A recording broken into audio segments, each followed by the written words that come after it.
Well, hi, food guys. So, we're finishing up the 8-week class. And there are a few more topics I want to try and throw in for the last exam.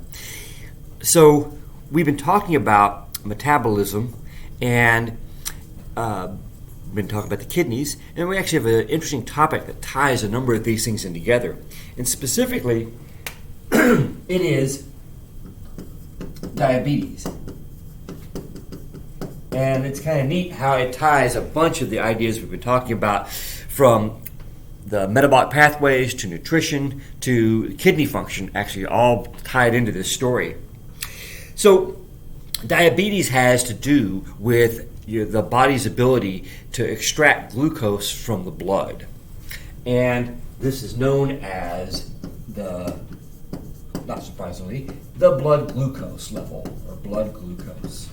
So when you eat something, particularly something that has a lot of starch or sugars in it, in your small intestine, it gets taken up into the bloodstream as glucose.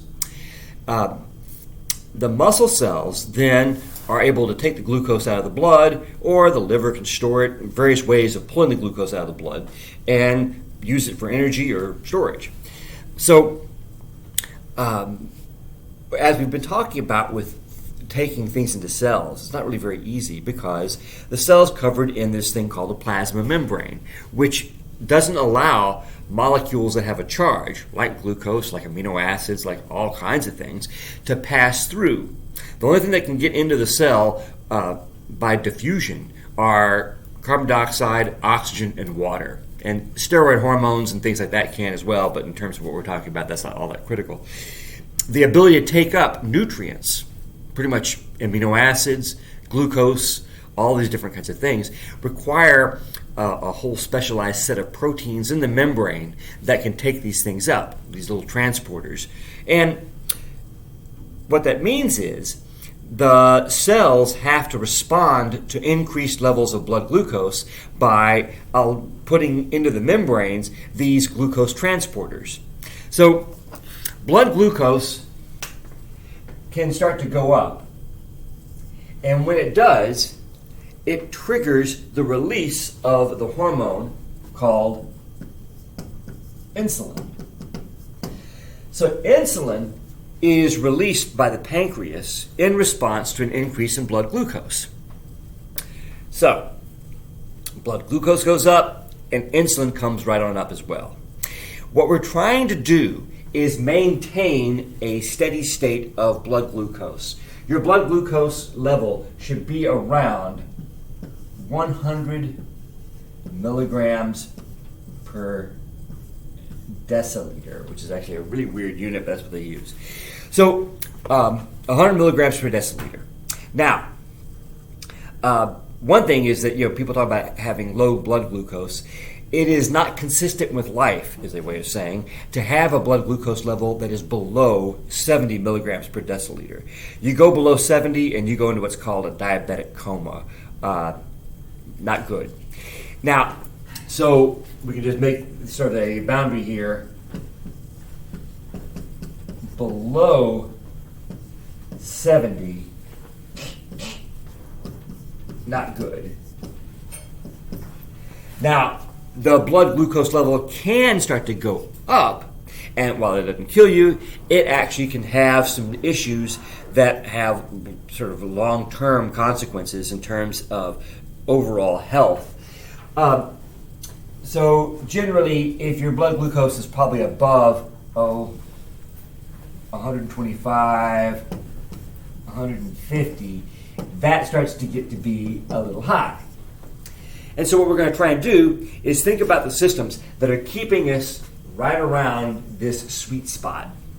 And that actually becomes an interesting thing to think about in terms of nutrition and physiology and all kinds of stuff.